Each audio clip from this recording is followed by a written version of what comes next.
তারপর আপনার অবসরে দেখবেন ব্যস্ততায় ডুবে গেছে সে।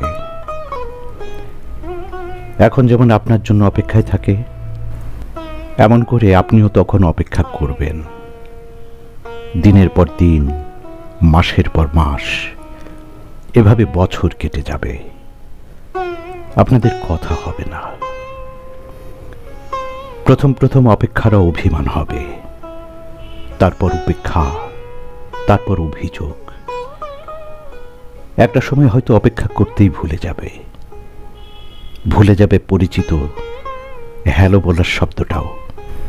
হঠাৎ কালে ভদ্রে ফোন এলে, ওপাশ থেকে ছালাম দিলে কিংবা উত্তরে হ্যাঁ এর জায়গায় হ বললে অতিথির অদৃশ্য সুতায় টান পড়বে।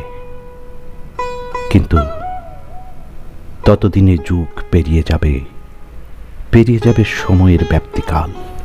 আপনার তখন কিছুই মনে পড়বে না, হয়তো তারও।